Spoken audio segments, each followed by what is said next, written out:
How Stoicism teaches you that procrastination ends the moment your self-respect returns. Don't ignore. There comes a moment, often in silence, when you realize you're no longer avoiding the task.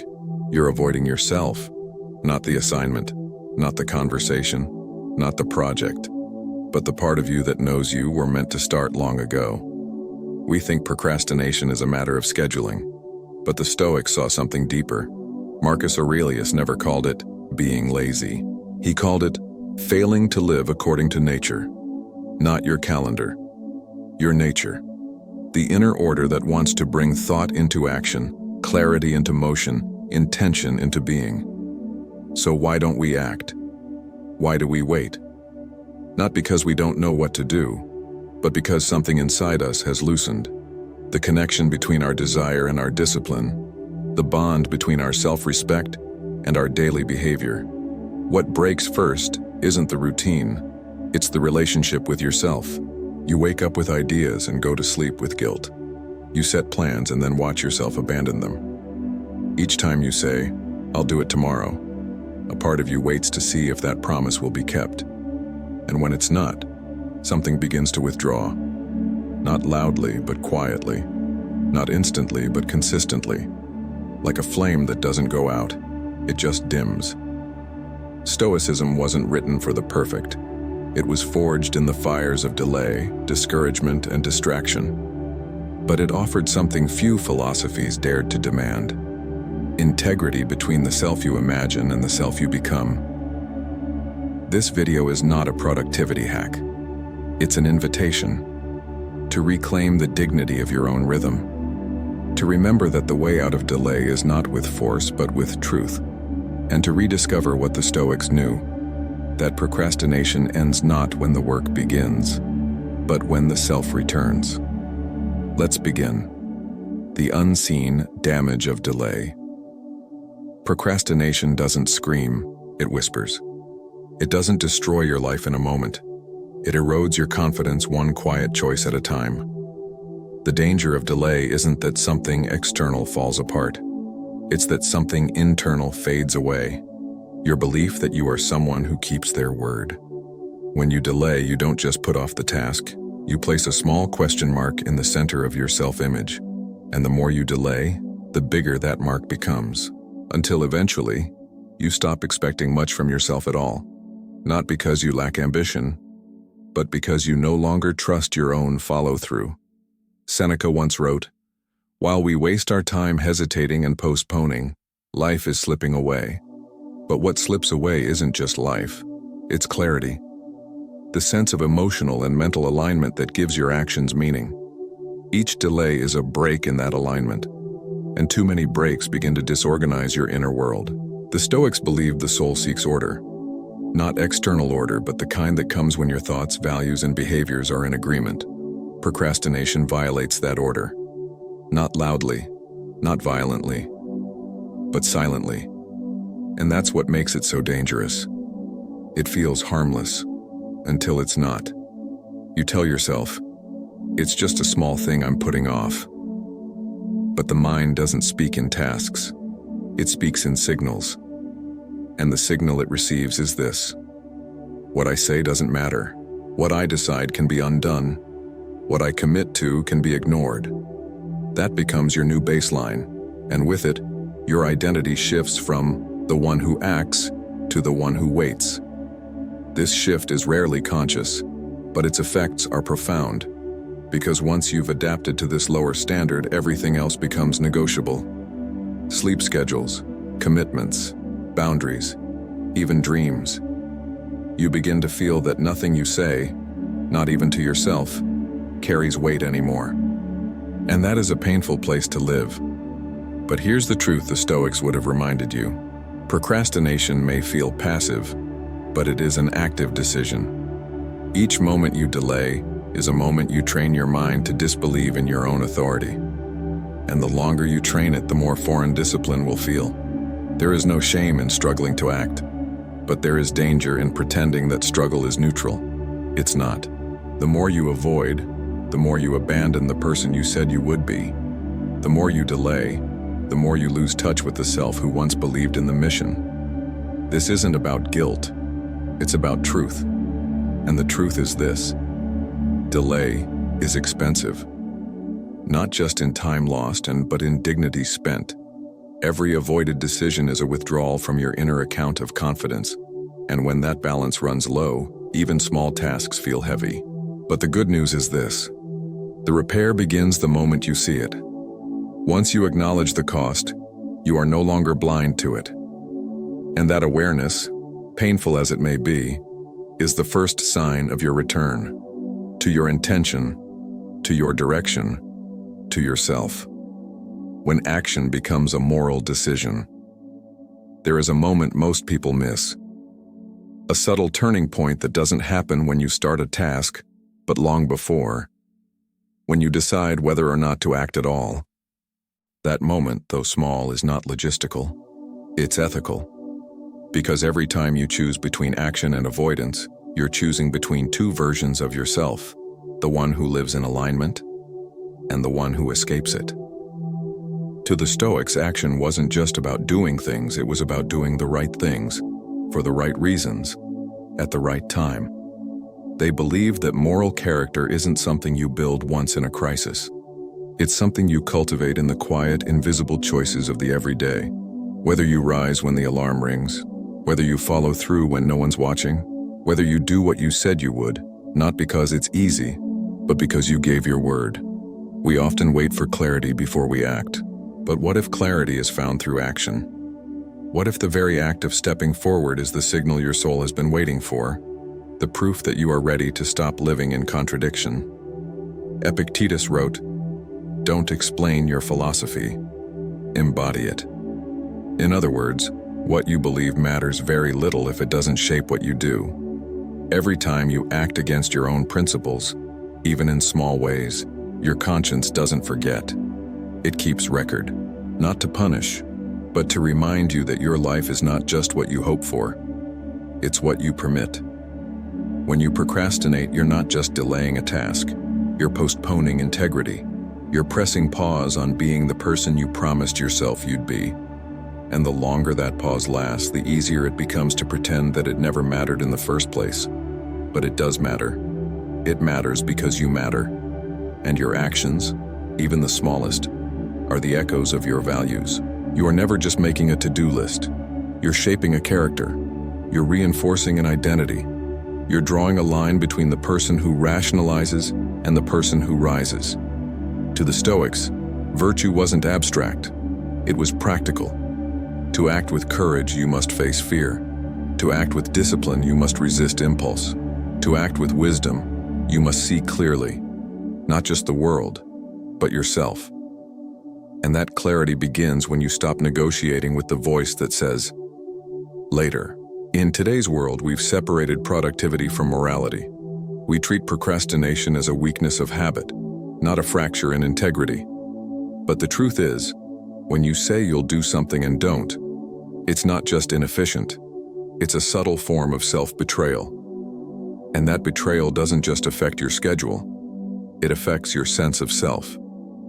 You know the feeling, that heaviness after skipping a commitment, that quiet discomfort after ignoring a promise to yourself, that vague but real ache that follows inaction, not because someone else is watching, but because you are. And that's why procrastination cuts so deep. Because even if the world doesn't know what you've put off, you do. Even if no one else sees the gap between your word and your work, you feel it. And that awareness accumulates. It becomes a mirror you can't avoid, one that doesn't lie. But there is hope in this. Because if action is a moral choice, then every day offers redemption. Every task is a chance to reconcile. Every decision to move forward, no matter how small, is a step back into wholeness.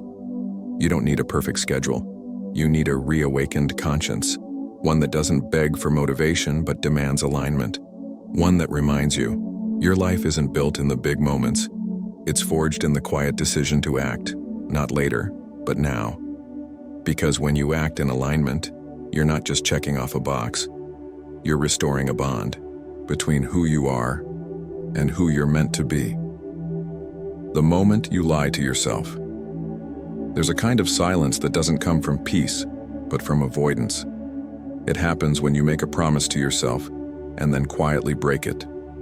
No drama, no confrontation. Just a subtle shift in your own gaze, as if your inner voice turns away, too ashamed to watch what's unfolding. That moment, right there, is where procrastination becomes more than delay. It becomes a lie. Not a loud, intentional deception, but a slow unraveling of trust in the most sacred relationship you have, the one between you and yourself. You say, "I'll start today." You mean it, but you don't.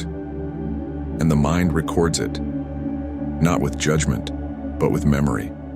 And memory becomes identity. Before long, you're no longer someone who's just behind on things. You're someone who doubts the truth in your own voice. This is where the damage deepens, because when you lie to others, there's at least the chance of reconciliation. But when you lie to yourself, repeatedly, quietly, over time, the wound grows inward. You begin to question your desires. You second-guess your intentions. You wonder if your goals are real or just another layer of self-deception. But what if the pain you feel when you procrastinate isn't laziness or lack of motivation, but grief? Grief for the distance between who you say you are and how you behave. Grief for the parts of you that still believe, watching silently as you betray them. Stoicism teaches us that our character is shaped by our choices, and that every unkept promise to the self is a fracture in the soul's architecture. Marcus Aurelius wrote, "If it is not true, do not say it. If it is not right, do not do it." But what about when it's true, and you still don't act on it? When it's right, and you still delay? The pain then is not just guilt. It's inner disintegration. A loss of coherence, the slow erosion of self-respect. This is why your mind grows quiet after too many delays. Not because you've found calm, but because you've muted your own authority.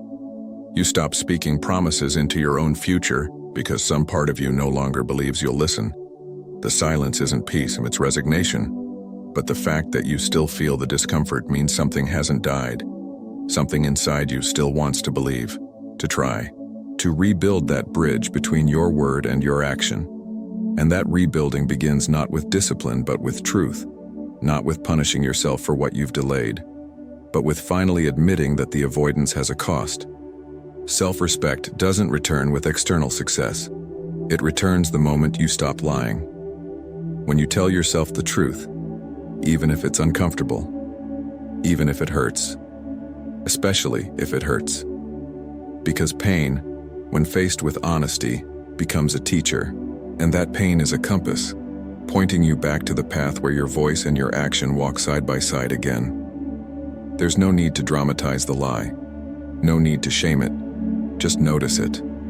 Gently, clearly, without denial, because clarity is the first restoration, and from that clarity you can begin again, not by making louder promises, but by making quieter choices that match what you already know is right. You don't have to announce your return. You don't have to prove anything. You just have to stop pretending that delay is neutral. It isn't. It's a message. And if you're ready to listen again, it becomes an invitation to act, to repair, to walk with yourself again, honestly.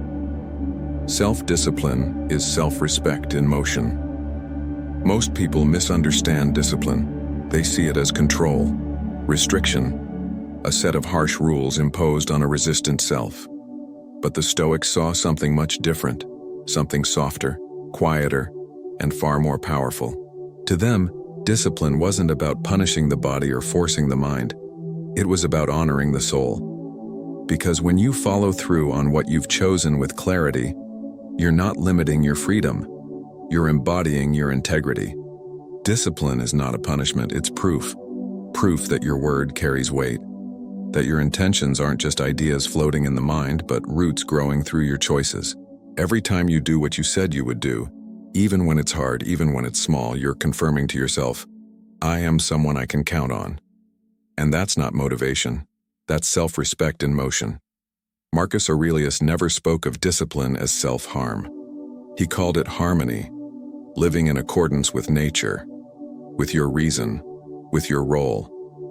And when you move from that place, when your actions grow from your values, the effort doesn't drain you, it strengthens you, because the energy you used to spend fighting with yourself is now flowing in the same direction. This is the hidden reason why procrastination feels exhausting.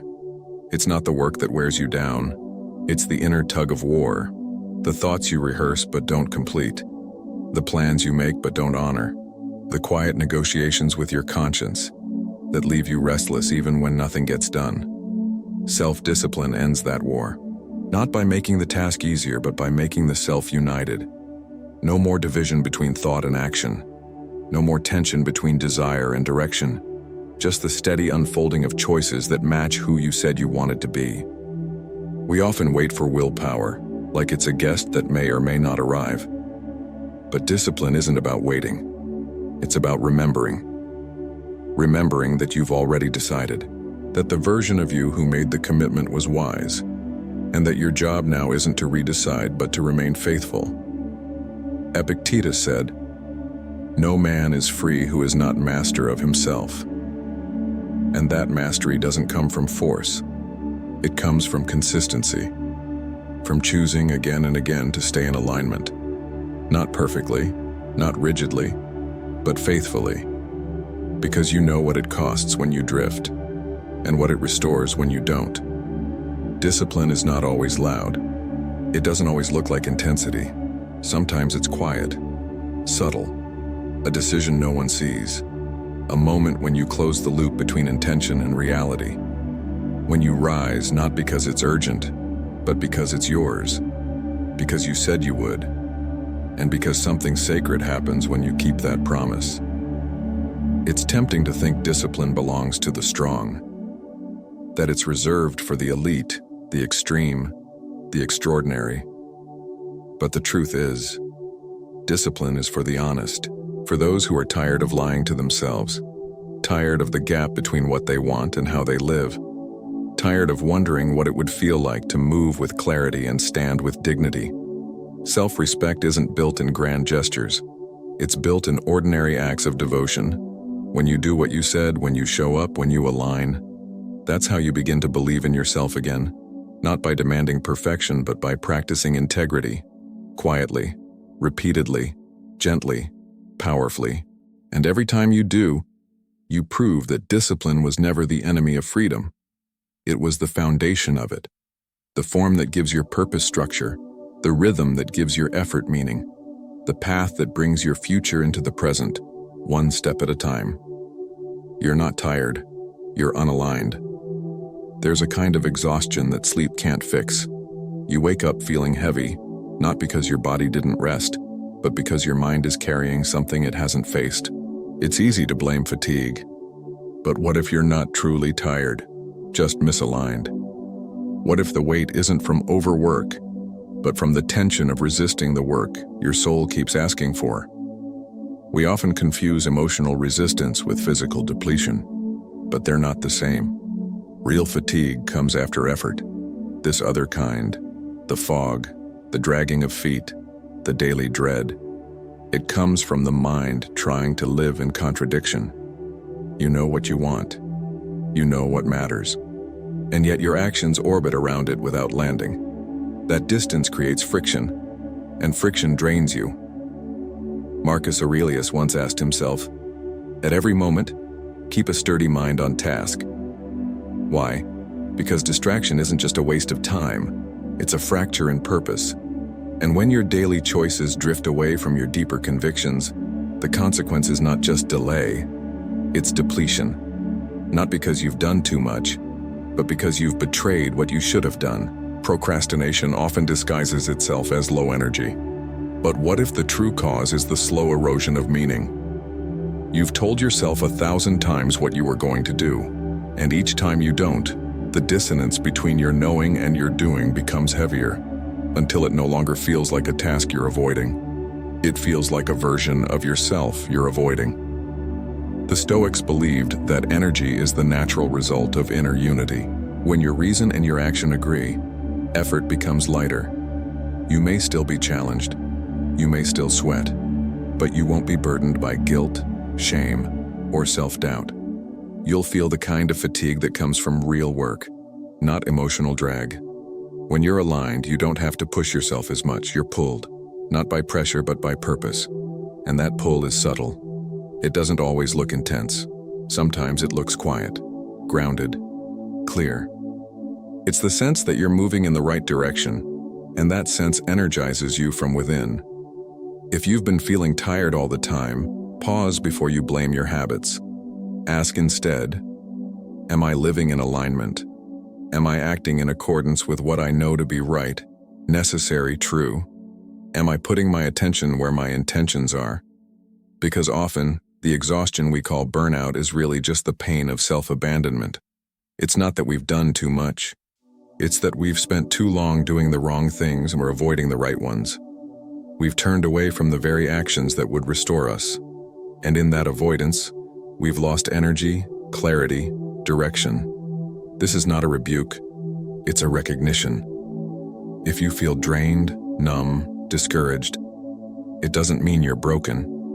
It means your inner compass has gone quiet from being ignored. And the good news is, it can be reawakened. But not through rest alone. Through return. Returning to the work, yes, but more importantly, returning to yourself. There's a sacred strength that rises when your days begin to reflect your deeper values. Even if they're imperfect. Even if you stumble. The effort becomes lighter, not because it's less demanding, but because it's finally meaningful again. Alignment is not about feeling good all the time. It's about walking in truth. And truth doesn't always feel easy, but it always feels right. And that sense, when that quiet, steady rightness, is more energizing than any burst of motivation. You don't need to force your way back into motion. You just need to stop pulling in opposite directions. Let your choices meet your values. Let your actions match your clarity. And the fatigue will begin to fade. The invisible contract of intention. Every time you set an intention, even silently, you create an invisible contract with yourself. Not written in ink, but in awareness. A soft agreement between your mind and your will, your clarity and your action. I will start. I will change. I will become. These are not just ideas. They are promises. And when those promises are broken, they leave traces. Not just in your schedule, but in your self-image. Procrastination isn't just failure to begin. It's the quiet breach of a personal oath. No one else hears it. No one else holds you accountable. But you do. Your subconscious does. That deeper part of you, the one that listens even when the world doesn't, remembers what you said you'd do. And when it sees you walk away from that agreement, something begins to shift. Not immediately, not dramatically, but inevitably. You start to question the worth of your own intentions. They become softer, more optional, easier to dismiss. And without realizing it, you begin to treat your inner voice like background noise. Not because it isn't wise, but because you stopped honoring it. This is how the contract phrase. Not through a single broken promise, but through repeated dismissals of the truth you already knew. The Stoics believed that the mind and the will must work together, that clarity without action is a kind of self-deception. Epictetus taught that philosophy means doing, not just thinking. And every time you set an intention and ignore it, you distance yourself from this principle. You train your mind that truth doesn't require follow-through, that knowing is enough. But it's not. Seneca once wrote, "It is not that we have a short time to live, but that we waste a lot of it." And much of that waste happens in the gap between intention and execution. That's where dreams sit idle. That's where plans decay. That's where the soul grows restless, not because it needs more time, but because it needs more honor. You may not feel the pain of a broken inner contract right away, but you will feel the weight of accumulation. Each unkept promise becomes a thread, and over time those threads bind you. Not with chains, but with hesitation, doubt, a quiet discomfort with your own ambition. Not because your goals are too high, but because your trust in yourself has grown too low. This is how the cycle begins. You set new goals, hoping to outrun the shame of past delays. But without repairing the broken contract, even the new goals feel fragile. You carry the memory of failure into your next beginning and wonder why motivation fades. It fades because your mind no longer believes you'll follow through, and it's waiting for proof. But that proof doesn't have to be loud. You don't need a massive breakthrough. You need a single sacred moment of integrity. One action that says, "I meant it." One fulfilled intention that restores the bond, not for others to see, but for you to remember that you can still trust your own word. You don't need more resolutions, you need restoration. The return of weight to your decisions, the return of dignity to your promises, the return of meaning to the things you say to yourself when no one's listening. The contract of intention is never truly erased, it's only forgotten. But the moment you act with clarity, not perfectly but sincerely, the contract is renewed. And with it comes something rare and beautiful, a self who not only knows what to do, but does it. The myth of waiting to feel ready. Readiness is the story we tell ourselves to avoid discomfort. I'm not ready yet. I'll start when I feel more motivated. When things settle down, I'll begin. It sounds responsible. It even sounds wise. But under the surface, it's hesitation dressed in reason. The Stoics called this kind of thinking what it truly is, an excuse. Because from their perspective, the moment to act is not when you feel ready. It's when the thing is right. There's something seductive about the idea of readiness. It promises a time when everything will align, when the fear will be gone, the energy will be high, and the mind will be clear. But that time rarely comes, not because you're not capable of great clarity, but because clarity doesn't precede action. It follows it. Just like courage doesn't appear before the leap, it grows in the fall. Marcus Aurelius reminded himself daily that emotions are like weather, real but not always reliable. He wrote, "You don't have to turn this into something, it doesn't have to upset you." He understood that how you feel in the moment is not the standard by which your next step should be measured. Action must come from reason, not from impulse, or the lack of it. You might think, "But I don't feel like doing it." That feeling is real, but it's not in charge. That's the Stoic principle. Your emotions can speak, but they don't decide. They can rise, but they don't rule. Because if you let readiness become your gatekeeper, you'll live your entire life in the waiting room of your own potential. The myth of readiness keeps you passive. It tells you that something needs to change before you begin. But what if that something is you? What if readiness is not an emotional state, but a decision? A shift in posture from "I hope to" into "I begin now." Most people wait for motivation to arrive like a guest, but motivation is not a guest. It's a byproduct. It comes after you've started, not before. You begin. You struggle. You push through the fog. And then, sometimes slowly, you begin to feel aligned. Not because the conditions changed, but because you did. There's a reason your spirit grows restless when you delay. It's not just guilt, it's recognition. A part of you already knows what must be done. That part doesn't need inspiration. It needs obedience, not to external rules, but to inner clarity, to the wisdom you already carry, and the voice you've been trying to drown out with distractions. Epictetus said, "First say to yourself what you would be, and then do what you have to do. Not wait, not negotiate. Do. That's where readiness is born, not in thought, but in motion. Not in fantasy, but in the first imperfect act that breaks inertia." If you're waiting to feel ready, ask yourself this. Have you ever felt fully ready for anything that changed your life? Were you fully ready for love, for loss, for growth, for grief? Life doesn't wait until you feel prepared. It moves. And the Stoic path teaches us to move with it, not in panic, but with presence.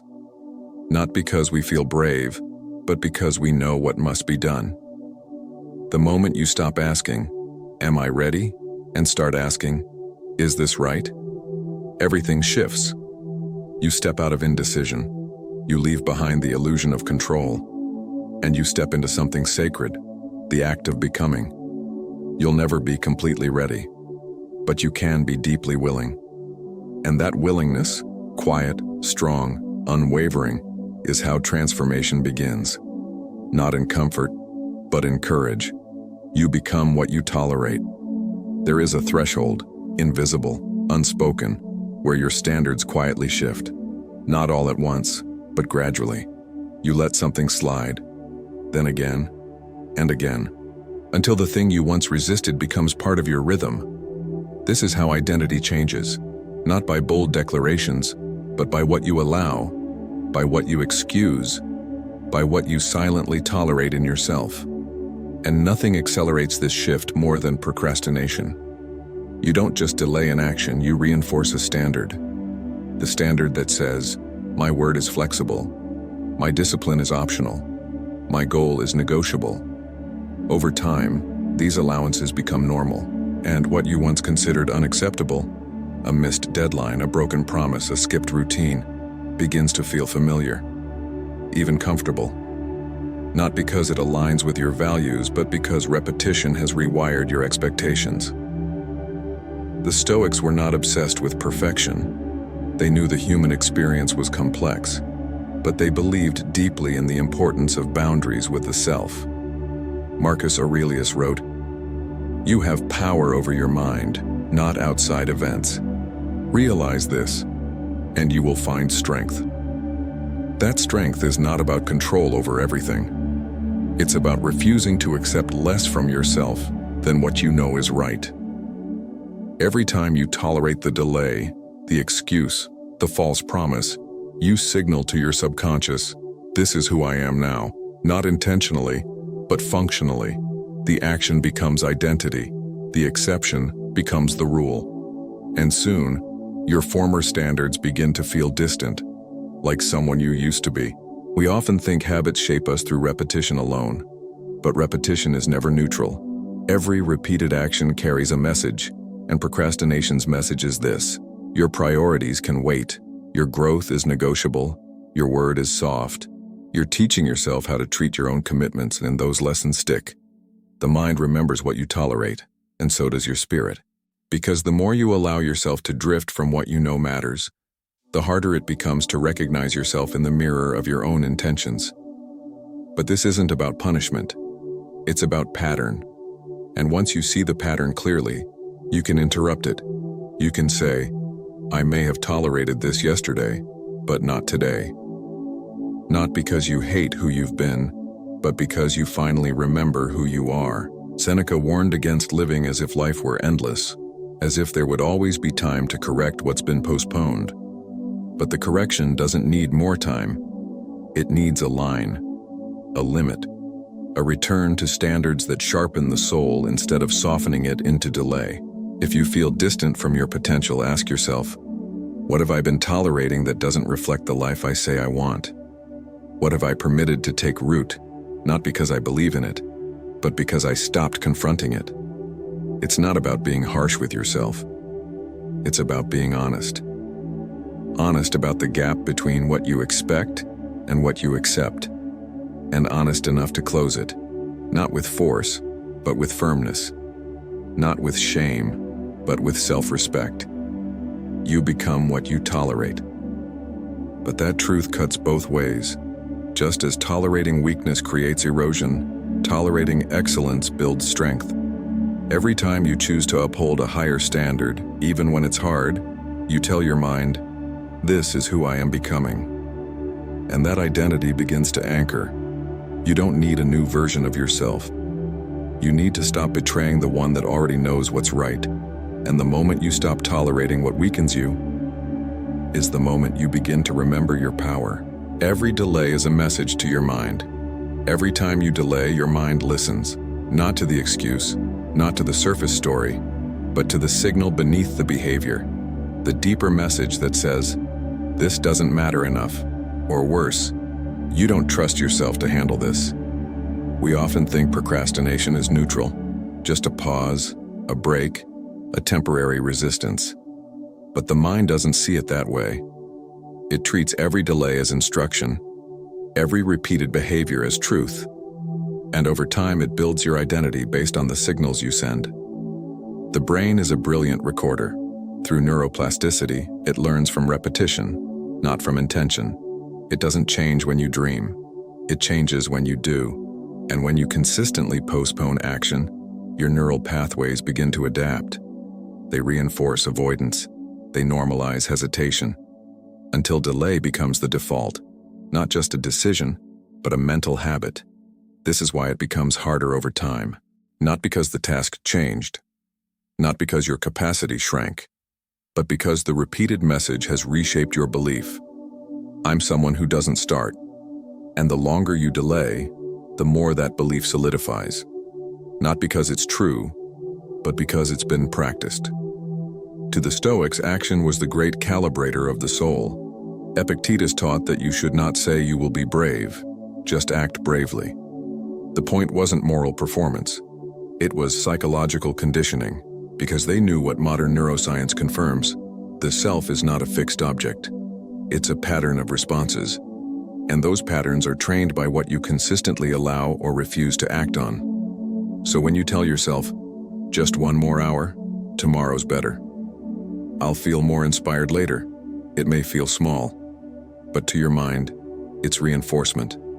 And the body listens too. Your energy, your emotions, even your breath begin to adapt to the rhythm of hesitation. And soon, what was once an option becomes a system, a cycle, a trap. But the same mechanism that created this trap also offers a way out. Because the brain can unlearn what it learned, the nervous system can be rewired, not by inspiration, but by interruption. The moment you break the cycle, with one intentional act, you begin to send a new signal. I do what I say. I can move without waiting to feel ready. I can be trusted again.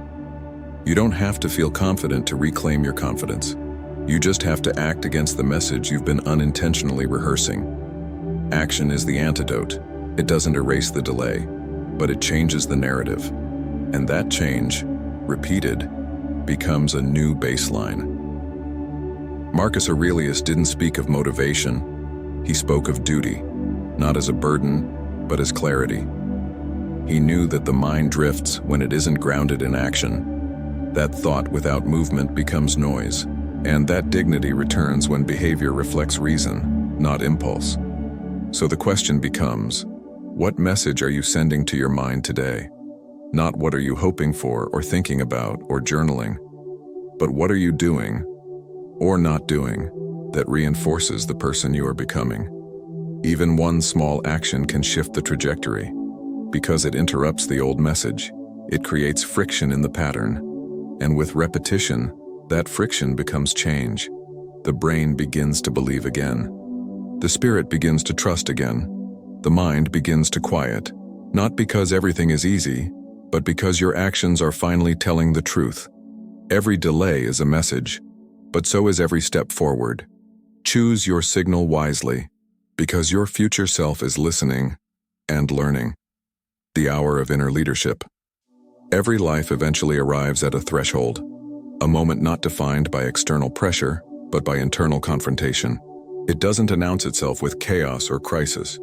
It arrives quietly, when you realize that the person you are becoming is entirely shaped by the choices no one else sees. And in that moment, one truth rises. If you don't lead yourself, no one will.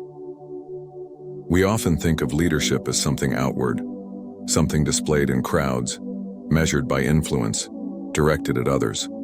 But the Stoics taught the opposite. The highest form of leadership is internal. It begins not with commands, but with clarity, not with ambition, but with alignment. And procrastination, more than any other force, reveals whether your life is ruled by impulse or by principle. Marcus Aurelius led an empire, but he wrote to himself as if ruling his own soul was the real challenge. He referred to the inner citadel, a fortress within, built not of stone, but of conviction. That citadel is where your strength lives when everything else is unstable. It's where your discipline waits when motivation disappears. It's where your self-respect takes shelter when your habits begin to fray. But the citadel only holds when it is tended, when it is guarded, when you refuse to hand over the leadership of your life to moods, distractions, or excuses. Because the truth is, every delay, every deflection, every "I'll do it later" hands the reins to something outside you. You surrender the captain's seat, and slowly, your own life begins to drift, not because you lack purpose, but because you stopped steering. Inner leadership doesn't always feel dramatic. It's often mundane. It's waking when you said you would, finishing what you start, speaking when it's easier to stay silent, resting when your pride says keep going. It's honoring small commitments until they become the structure that holds up the larger ones. The Stoic path is not one of force. It's one of governance. You don't dominate your thoughts. You guide them. You don't suppress your fears. You train your courage to rise anyway. And the training ground is daily life. It's your calendar, your attention, your posture when no one is watching. Because leadership that begins in private becomes power that sustains in public. Ask yourself now, what have I handed over to emotion, to distraction? What part of me knows what to do but waits for permission from a weaker voice? These aren't questions of productivity. They're questions of sovereignty. Who's in charge? Your passing states or your deepest commitments? The hour of inner leadership is not a time on the clock. It's a choice in the moment when you decide that your life deserves to be directed by the part of you that sees furthest, the part that holds the map, not the one reacting to the weather. This leadership is not always praised. It's not always recognized. But you will feel it. You will feel its weight, its calm, its resolve. And as it grows, you'll begin to notice something else. You need fewer rules, fewer hacks, fewer pep talks. Because when the soul is led well, the body follows with less resistance. To procrastinate is to delay not just action, but authority. To lead yourself, even in something small, is to reclaim it. And the more often you choose that kind of integrity, the stronger your inner citadel becomes. Until one day, in a moment of doubt, you realize you're no longer wondering if you can lead yourself. You're already doing it, quietly, steadily, powerfully. And that is where procrastination ends, not in a surge of effort, but in the return of command. To act is to heal the fragmented self. There is a pain that doesn't come from the world around you, but from the fracture within. A subtle tearing that happens when you live in conflict with yourself, when your desires point one way, but your actions go another. You feel it not as loud suffering, but as quiet disconnection. You know what you want. You know what matters. But for reasons you can't always name, you stay still. And over time, that stillness stops feeling like rest and starts feeling like regret. Procrastination isn't just avoidance, it's fragmentation. It divides your being into competing voices, one that calls you forward and one that holds you back. And every time you choose delay, you widen that inner gap. Not just between task and completion, but between intention and identity. You become a house divided, and the result is emotional unrest, a subtle anxiety that never fully goes away, because a part of you is always waiting for the rest of you to show up. The Stoics understood that unity is strength, not just political or military unity, but internal harmony, a life where thought and action, value and behavior, desire and discipline walk in step. Seneca wrote, "We suffer more in imagination than in reality." He knew that the worst torment is often the internal one, the suffering that comes when you betray your own wisdom over and over again. This is why avoidance feels heavy, even when you're doing nothing, because the weight isn't in the task, it's in the division. You're carrying the tension of unexpressed truth, the burden of an unlived standard, and your spirit feels it. The constant negotiation, the emotional distance between who you are and who you could be if only you began. But healing is closer than you think. It doesn't require a complete life overhaul. It doesn't require perfect consistency. It begins with one honest act, one movement that says, "I will not live split anymore. I will not abandon what I know in favor of what is easy. I will not keep silencing the part of me that still believes." To act is not just to complete a task. It is to unify the self, to stop the debate, to bring peace where there was conflict. When your actions align with your values, your mind calms. The inner chatter quiets. Not because everything is done, but because you are whole again, no longer at war with your own direction. This is not about becoming mechanical, it's about becoming coherent. So that when you speak a promise, you don't flinch. When you set a goal, you don't doubt your follow-through. When you think of your future, you don't feel the sting of past delay. Because you're no longer building a life on hesitation. You're building it on alignment. Your soul isn't asking you to be perfect. It's asking you to be honest. And that honesty begins with a decision to close the gap. Not all at once, but today, in this moment, with this step. Because every time you act in accordance with your own truth, you stitch the self back together. You reclaim what procrastination stole: integrity, clarity, peace. And when that peace returns, you realize something extraordinary. You were never broken, just fragmented. And every act of alignment is an act of healing, a way back to yourself. The day you start honoring your own voice.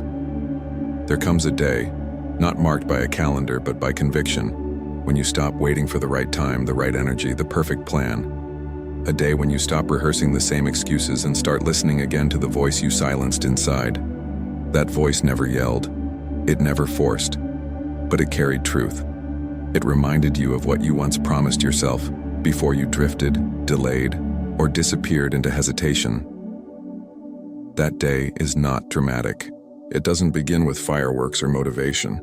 It often begins quietly, in a pause between thoughts, in a sigh of weariness, in the mirror where you meet your own reflection and finally ask, why am I still not living what I say I believe? That question doesn't need an answer, it needs a return. The Stoics believe that your soul already knows what is right. Your job is simply to stop avoiding it.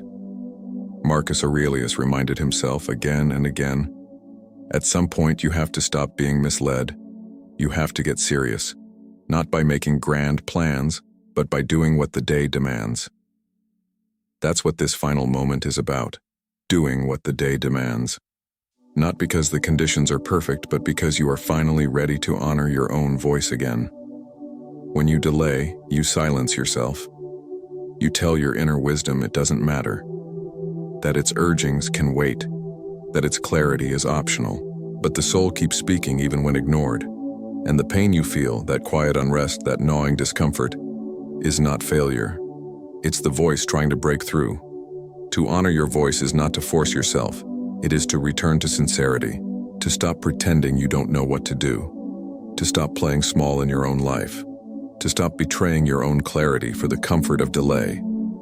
The day you start honoring your voice is the day your energy changes, not because everything becomes easy, but because you're no longer divided. Your actions begin to sound like your intentions. Your movement reflects your values. Your yes means yes. And in that coherence, strength returns. You remember what it feels like to move without resistance, to choose without self-sabotage, to act not out of fear, but out of truth. And every choice you make from that place begins to rebuild your life, not just on goals or achievements, but on a deeper foundation: trust. Because the real goal of discipline is not control, it's self-trust. To know that when you say, I will, you mean it. That when you commit, you'll show up. That when your voice rises inside you, it will be met with respect, not resistance. That is how procrastination ends. Not with a checklist, not with guilt, but with remembrance. That you were always capable. That the clarity was never the problem. That the voice inside was never wrong, only unheard. So let this be that day.